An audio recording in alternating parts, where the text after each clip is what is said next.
All right, another totally rewarding chat.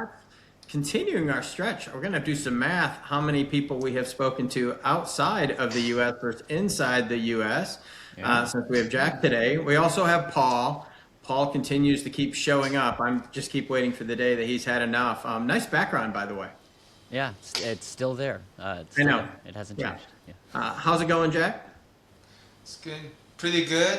It's almost 1 o'clock here in the UK, 1 or 2 hours ago, so perfect timing for this webinar. Well, it would have been cooler for those on the video if you had wine or beer while you were there instead of just talking about it, like. Yeah, That is what we get for scheduling this on a Friday afternoon, That is UK true. time. Actually, we should be like, actually, the question on your Friday afternoon is like, why aren't you already started?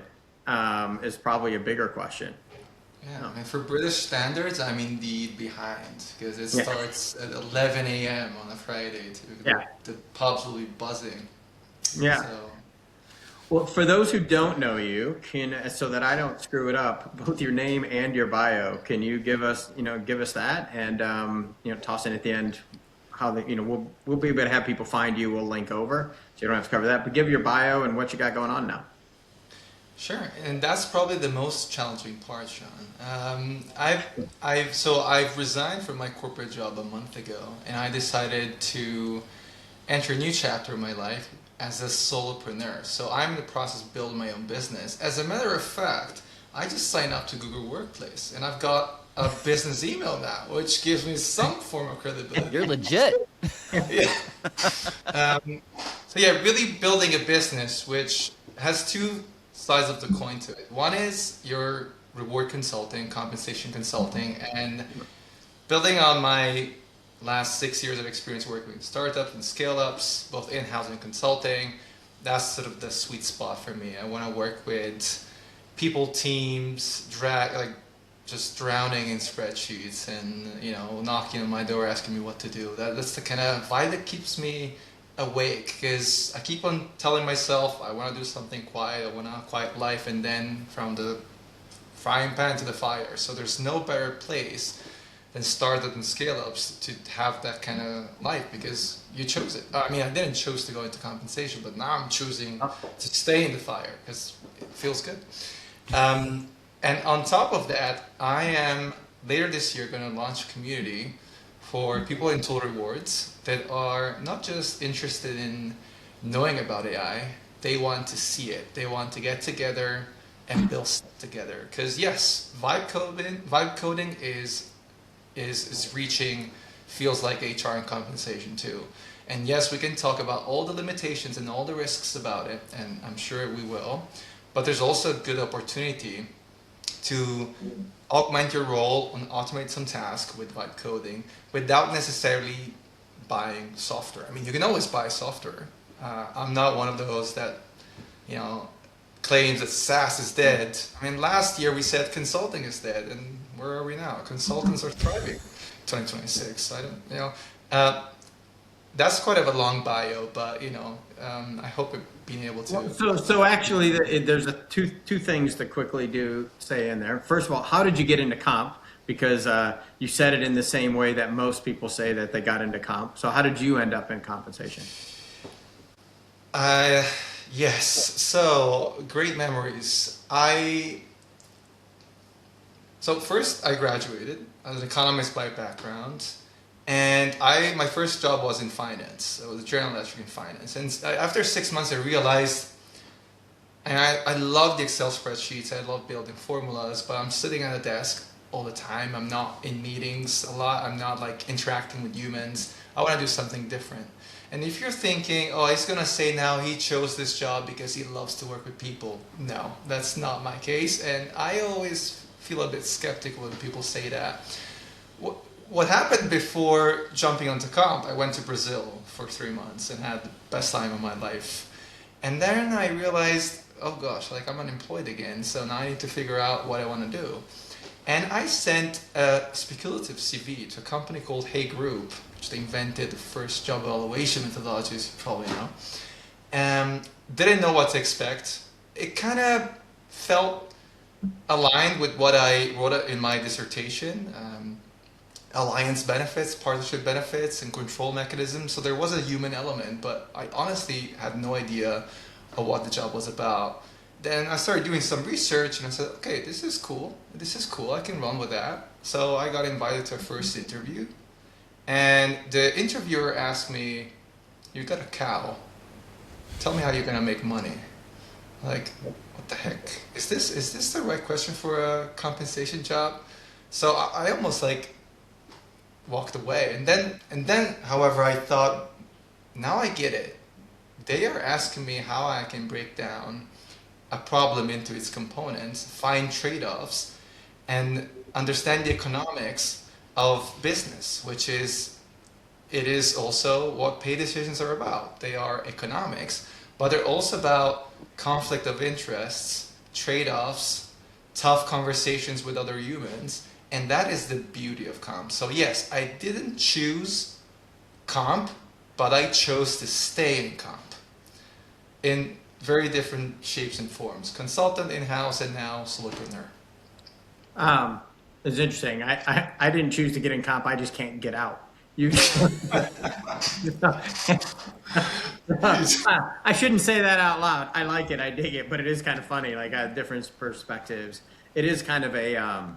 It does kind of draw you in to that point of like at first you're like, how do you get in? And you're like, I remember my first gig at Mercer and getting in the benefit space, and they're like, do this stuff, and I'm like, I guess sure. I'll build this thing. And then I'm like, I got sucked down the vortex of like, how cool are benefits? And then I'm like, how did that happen? I can't believe those words came out of my mouth, and then you're just here. Also, just a moment of silence for you two, or mad props to you guys. I'll throw a little shine your way. Quitting your job and starting your own thing. Two out of three of us are brave enough to do that. We won't mention any names for the other one. But there's no way I could do that. So I really give you guys all the credit for believing in that and like pulling the ripcord on that and doing that. That's actually super cool. Yeah, kudos to you, Giac. And moment of silence for my camera, apparently, too. I indeed do have a face made for audio podcasts, and it's becoming true today because I think my camera literally just fried. So apologies for people who don't get to look at my smiling face anymore. Is it really apologies? Now people, Spotify is good again. That's right. The internet is better with my camera not working. I think that's true. All right, speed round for you, Giac, before we get into the good stuff. So are you a coffee or tea person? The lame answer is I'm both, depending on the hour of the day. But if I had to choose, I am a coffee person for survival reasons, not because of taste. Like, if I don't drink coffee, I am worse. Like, you look at my IQ, it's worse than a person with Down syndrome. I desperately need some coffee at least 2 or 3 times a day, and that's part of the adventure. We won't ask if you're a coffee snob then. Clearly not. Yeah, just more caffeine. So the location that you would like to visit for vacation or whatever that you haven't been to yet, what's on your number one bucket list? Well, look, I'd love to answer this question, but there's my wife on the other side of the room, and the question is kind of relevant because I don't get to choose where we go on vacation. So there's no point in me even imagining, like even dreaming about a place. But because you asked, I think it's fair to a place where I haven't been yet. That you're allowed to dream for all of 5 seconds. So bring it on. Live it right now. Philippines. Okay. And by the way, as someone who did I meet my wife 40 years ago or something like that, I appreciate the position you're in that you just don't need to worry about it. So take it as a plus. You don't have to worry about where you're going. That's right. Yeah. Like the trade-off is pretty simple. I don't need to choose, but I don't need to plan either. So you want to go where you want to go. There you go. Yeah.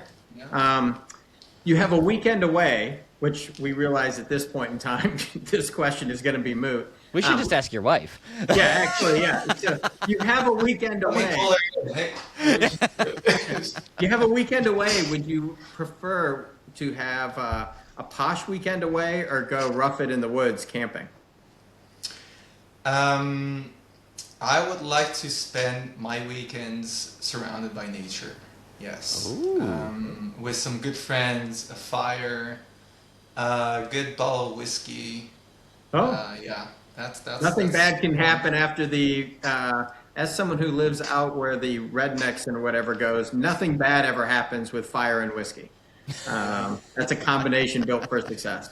Well, I guess you're right. It's good defense against wild animals, though. Yeah. I mean, Sure. assuming you're not the wildest of them Yeah, all. You know. or self-cooked. Your wine of choice. I'm biased here. I'm being an Italian. So yeah, I've thanks to my 8 years spent 8 years in London, so I branched out. But my favorite wine is still an Italian wine, Brunello di Montalcino, which is from Tuscany. It's a wine that takes about 6 to 8 years to craft. So it comes with a little bit of a price tag, and it has Sangiovese grapes, and has that sort of aftertaste of wooden barracks. Barrel. Barrels. Yeah. Yeah, barracks. Let's keep in those. Yeah. So yeah, but really tough to choose one, I'd say. But yeah, Brunello is probably my favorite. So we'll go the exact opposite direction from that high quality answer to, do you prefer crunchy or creamy peanut butter? I think this has become a recurring theme now. It is. Yeah. It is. Yeah, I like it smooth.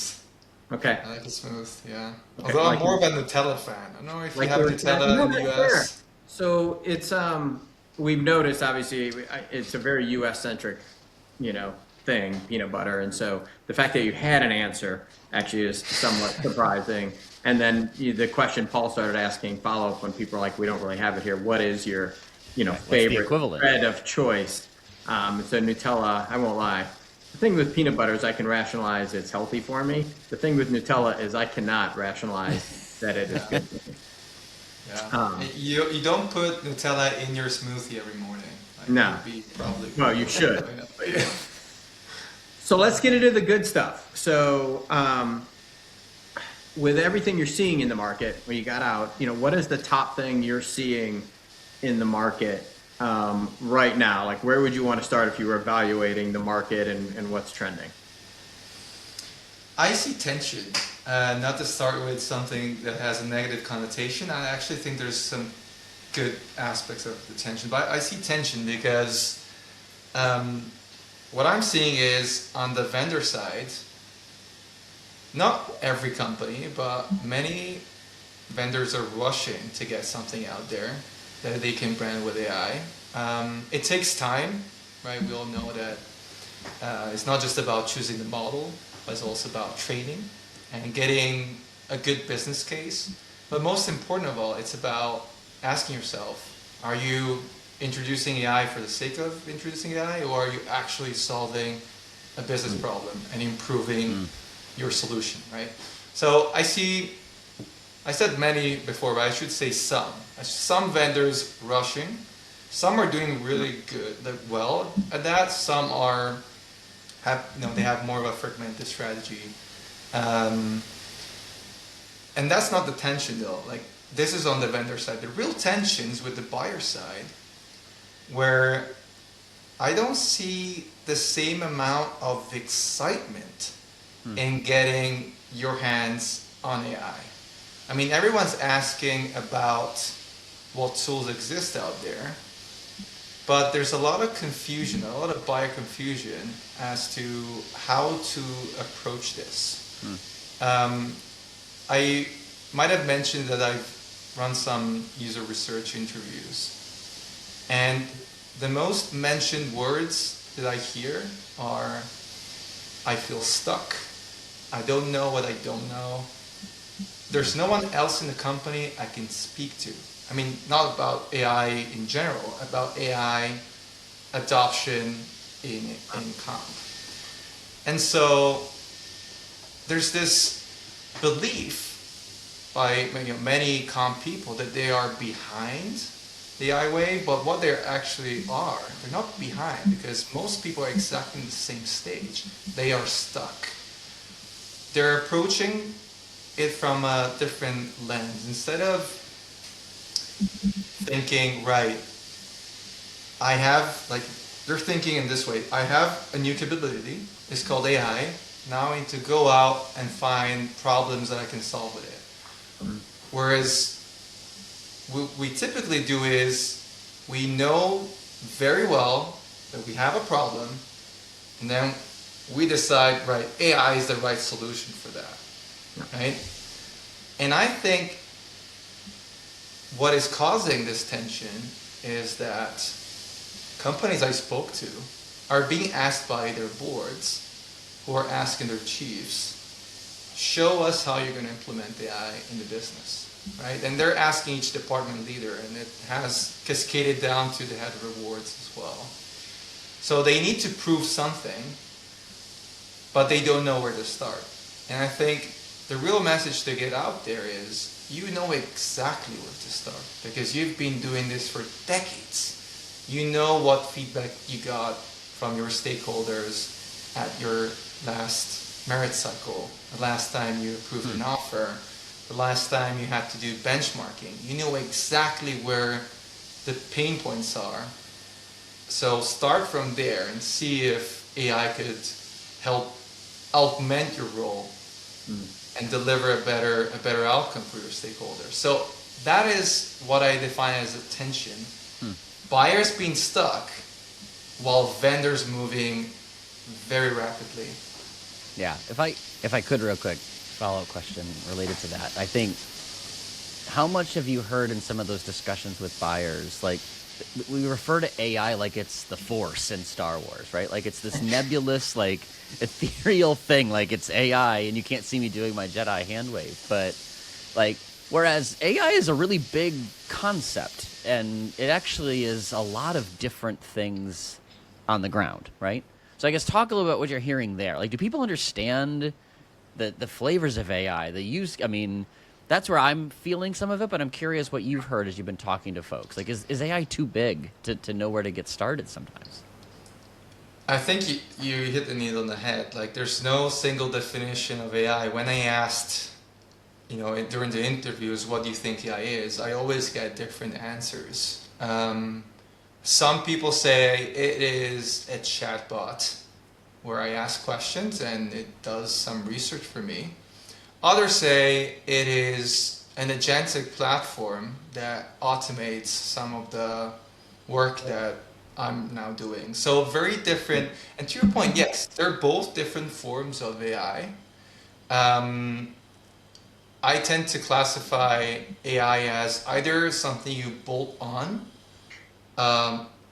workflow, something you embedded in, or a completely new AI native rebuild. Like, very different types of AI with different levels of complexity. So yeah, there's no definition of AI, but I think the ones that are getting it right, they see it as a feature that you embed within an existing workflow to either expedite the workflow or get better value out of it. So it's not just about speed, but also it's about value, like extrapolating insights that you wouldn't have extrapolated by yourself. So yeah, very different replies and like thoughts and responses I'm getting from in the interviews. Do you think they're stuck not getting the education? Because I think when I'm on market, we end up spending time on, generative versus agentic versus other stuff, because I think, and how those get tied together, and then, out of left field, because not necessarily a comp problem, but you get like the eightfold thing, right? So, that comes up and that just freaks them out. And the one thing that I will defend the comp teams on in particular from the consumer side is you can't make mistakes, right? So if you're in, if you're on the dev side and you have a bug or something, you just fix the bug. You screw up everyone's payroll for a week or a year, like, you're not nearly as popular as the cool guy testing new stuff in dev. So, like, I think there's some of that too, Giac, that kind of presses against the knowledge, but also, like, it's not a place you want to make mistakes. For sure. And part of the reasons why they're stuck is also the fear of making mistakes. We all know we work in a domain that's high stakes, and everyone has an opinion about comps. So we really don't want to mess things up.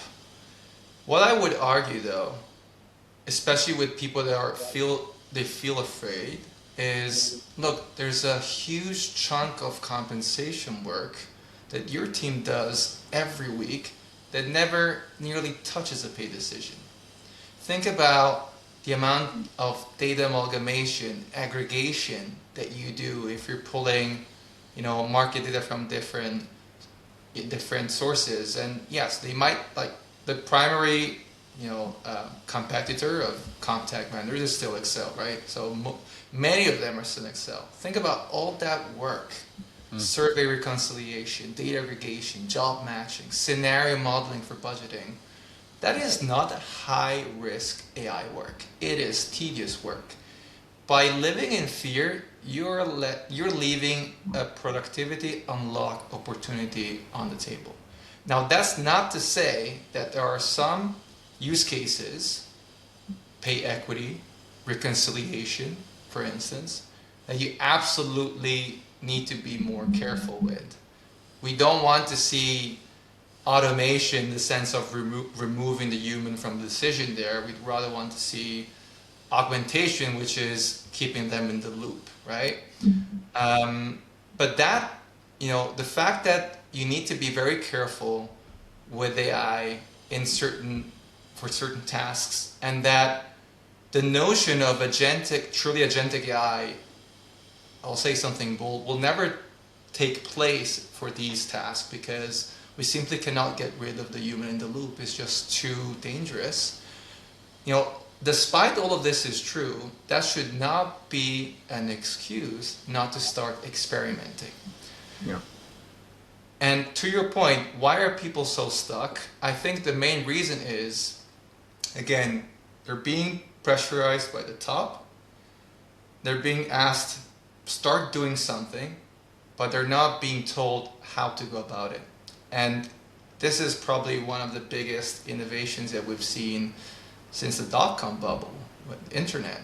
Yes, we had big data 5 years ago, we had machine learning earlier, but the pace of change is different this time.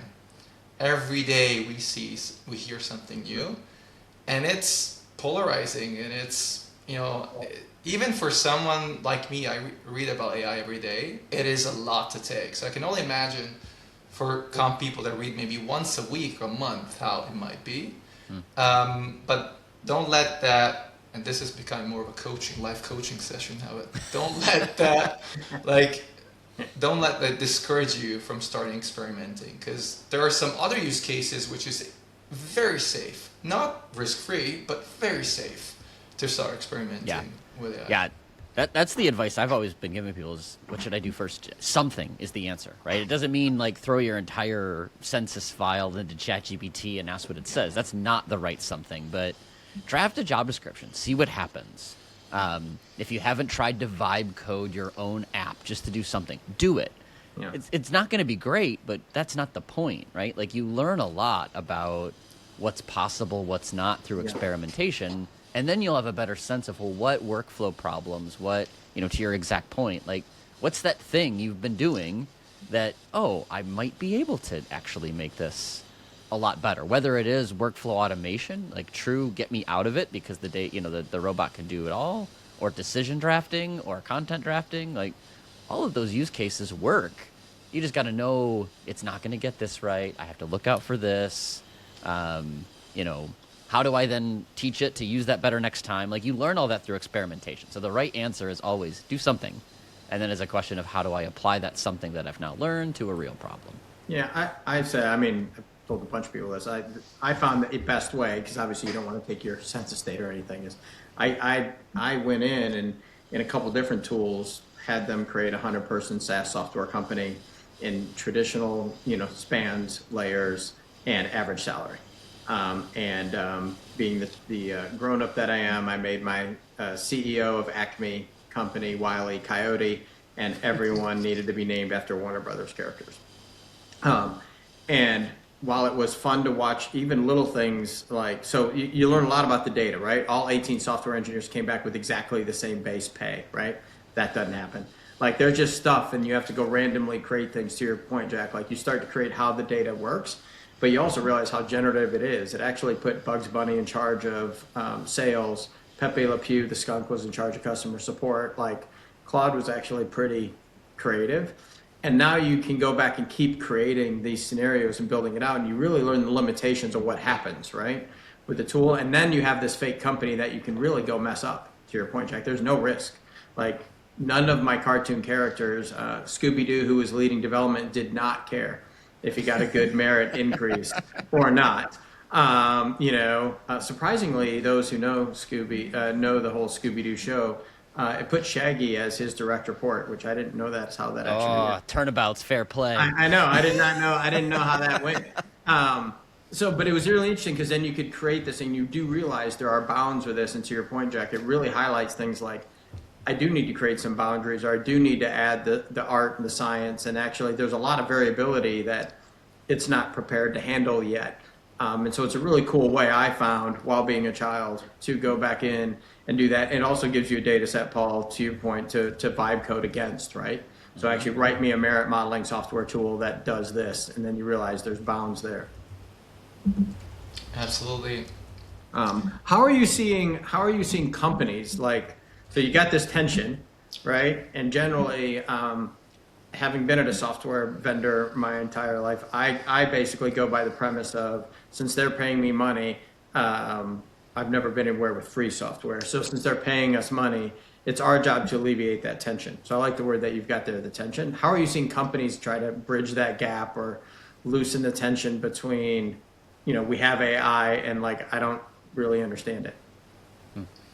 Well, there are not many good examples of this yet, right? Because I think what companies are trying to do is, well, first,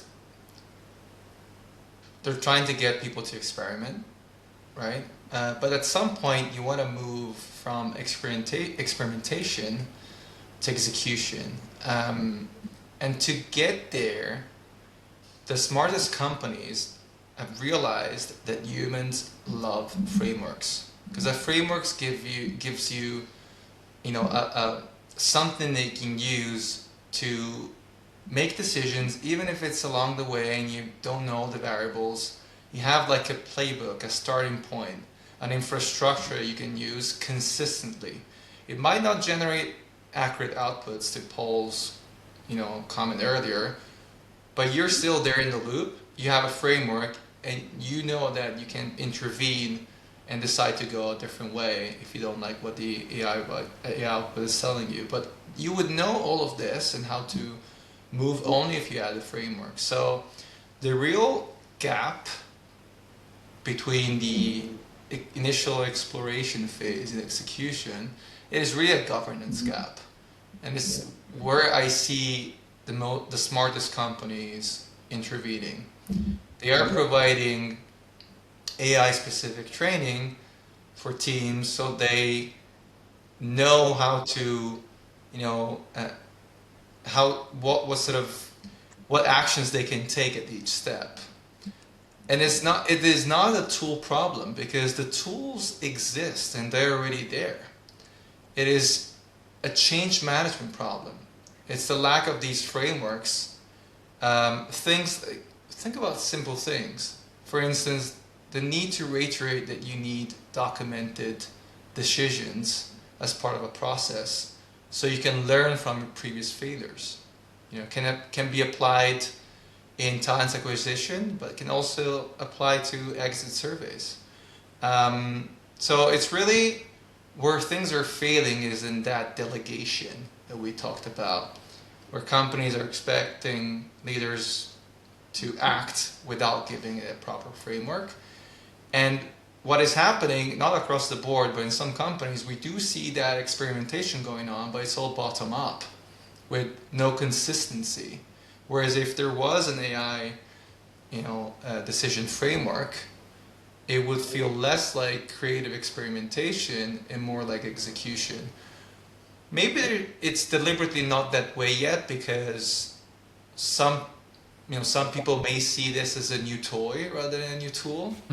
And I think I've heard this before from Paul in a previous webinar, but it is true. So, they don't want to screw the fun by setting up rules and hopping on a framework, because it's just more delightful to play with a tool. But eventually, if you want to generate value and start doing real work with AI, eventually you will have to adopt a framework and start training your managers on how to use this decision framework. Yeah.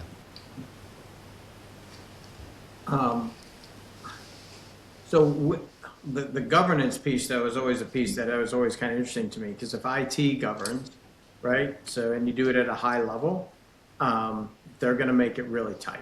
And so this is where I think there's tension there as well, right? So you think about, I have a specific thing in comp. It's a wide array of stuff I need to do. Comp and payroll, of course, they touch data that freaks IT out, right? And so I get a little worried if it actually starts from the top down, because the top down is going to start in the C-suite. And coming from IT, I hate to say this, but IT will get involved, and IT will be like, let's make this the safest possible for all use cases. And now what, right? I also think there's some tricky parts to that. And maybe it's the framework with the external pieces, because this is really on the vendor now, right? I mean, someone can raise their hand or send me a note if they're still running on-prem software. But to me, I've been saying get greedy with your vendors. And also your vendor should be able to explain what they're doing. I think that's the two things that happen. And if they don't really want to tell you what they're processing and how, and is it on a, is it built off a data set? Is it completely generative? What's going on? Halfway, even if you don't understand, do they understand?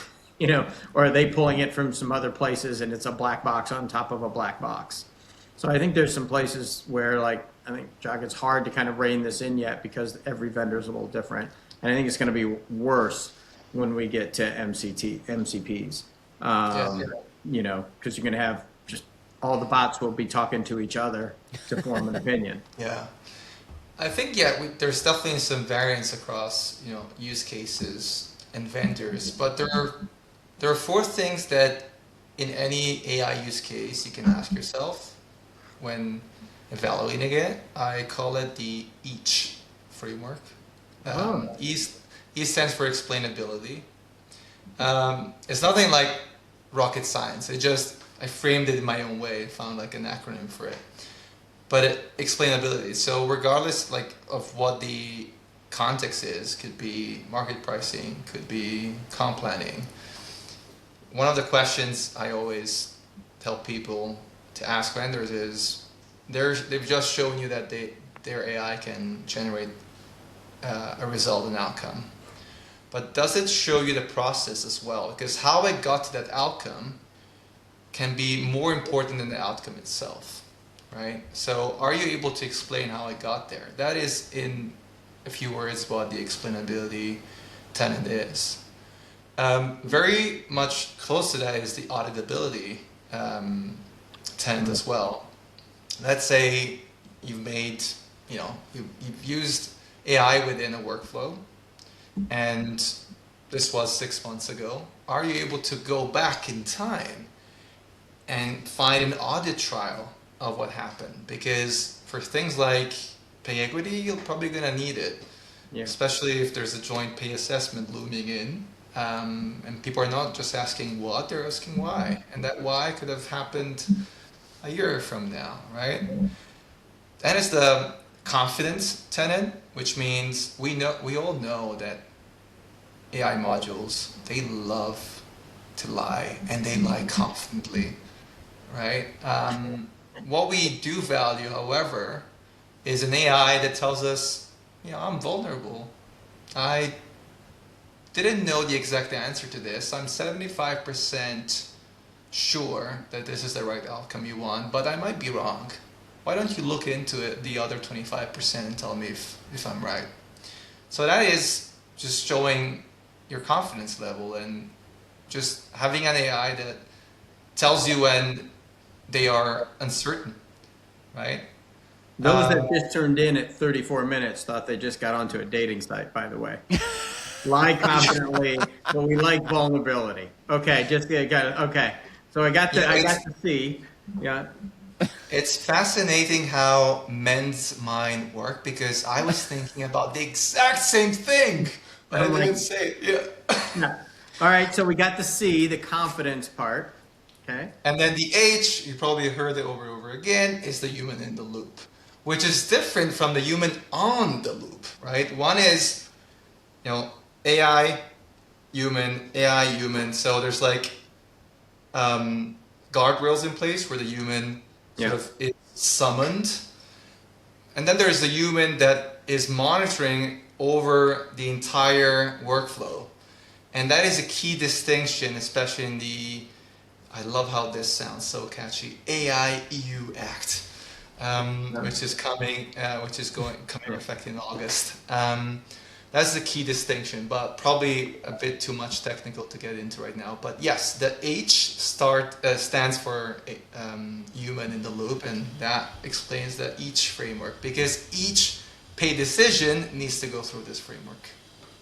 I think it's critical for companies and people inside when they do the ROI on AI that they do the time saved, but also the time added piece. Now it's going to net out as a gain, I assume, or you just shouldn't do it, right? Just like any ROI piece. But to your point, you've got people, in the loop and after the loop, and making sure that audit piece, just to use the A, is there, and show that I was listening, Giac. That basically that piece is there, and you do the math that says, hey, we're going to save 12 hours, but we're going to spend 4 hours differently. And so the net isn't 12, because I think that's where you're seeing some people on the believability issue. And then they're like, well, it's the same thing with coding, right? You're seeing a lot, like, it slings Python code amazing, but you have to go back and debug. And so you save a lot of time up front, but the time is spent differently, even though albeit less. 100%. I think what not many people have realized yet is that even if you have the fanciest AI in place, it won't always generate an accurate answer. What it will likely do is generate a consistent answer based on the parameters you've given it, but that doesn't necessarily mean that it's accurate. So yes, there is potential. There's a risk that we will spend more time than before, in vetting the outputs, and maybe at that point you could have done the work yourself, right? Well, I think it'll change the work too, because I think the way I've been approaching it, everyone always worries it's going to take their job. And so my answer back to comp teams have been, if you could do your job the way you want to, like not the way you are, but the way you want to, how many heads would you have to add? Because they're already peaked out. Like if there are any comp teams out there with extra head count, feel free to send a note, but that's a unicorn I haven't seen. So that's the piece where I'm always like, if you actually could do what you wanted to, like how many people would it take? And they're like, oh, well, I would need 2 extra people or another extra person. I'm like, okay, here's your thing. You're not getting replaced. You're going to be allowed to work more on the art and crafting the science better than you can just physically do it right now. Yeah. And, I still haven't formed a strong opinion on whether roles will disappear and unemployment will skyrocket because of AI. I think it's too soon to say. I mean, just last year, I recall someone saying consulting is dead. And this year, my friends that still work in consulting, they're drowning in work. So, and then last week, someone came and told me, oh, AI will kill SaaS. I'm like, well, look at where consulting is. They don't seem to be dead, not yet. So I think, it's going to shake up a few things in the market, but it's also going to create new opportunities, right? So yes, we're seeing a slowdown in hiring for junior roles, but is that entirely driven by AI, or is it driven by macroeconomic tensions, outlook? It would take a longitudinal study with multivariable regression, as everything I recall from my statistics classes. I thought we were going to start talking about regression methodologies. I was so stoked. Yeah. Well, R squared, bring it on. You know. Just getting conscious of time a little bit. If you had one tip for people that are trying to get unstuck, what would that be? And then I've got one other question, and then I can't see Paul's face or if he's raising his hand. So I'll just chime in, man. You're good. Okay. I mean, honestly, just give me a call. No, just kidding. But give me a call, not because I want to sell you services. I just have an email address. That's all I have. I don't even have a website. I'm not here to sell anything. But what I am available for is to show you what I'm building. And I think people need to see it. Because if we only, I mean, it's great we're talking about AI, but if we only talk and theorize about it, for the human mind is more challenging to actually grasp the practical opportunity. It is only by seeing that people actually can connect the concept, the theory to the practice. And that's what I've been doing in these user research interviews. We spend some time, with questions and answers, and some with, right, here's what I'm building with Cloud Code. You said you were building with Google AI Studio. Let's exchange notes and let's learn from each other. This is how you learn in general. Like, this is management 101, right? It's nothing new, but interestingly, it catches a few people off guard.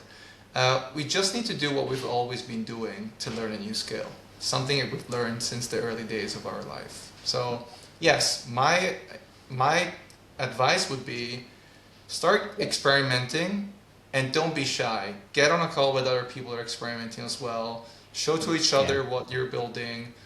Learn from each other's mistakes, and you'll see that things you'll get rid of the blockers pretty soon. And so we always end, that was great, with if you could automagically, which is a highly technical term not created by AI, automagically fix any one thing in HR, what would it be?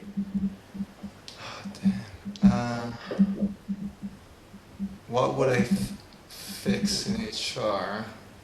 I mean, it's probably going to sound very simple, but I would love, and I think Charlie from CompTech would love this. I would love for managers or recruiters to have all the information they need to feel empowered to make to approve or reject an offer without dragging me in for reasons other than like the advice, like genuine advice. Sometimes they're just looking on a scapegoat, someone to blame. So my follow-up question would be, every time I've heard this, and jokingly with Charlie some, then the question is, would you automatically make them stay inside that range too? Because giving them the information just means they knowingly, with all the information, decided to will still do whatever the hell they want.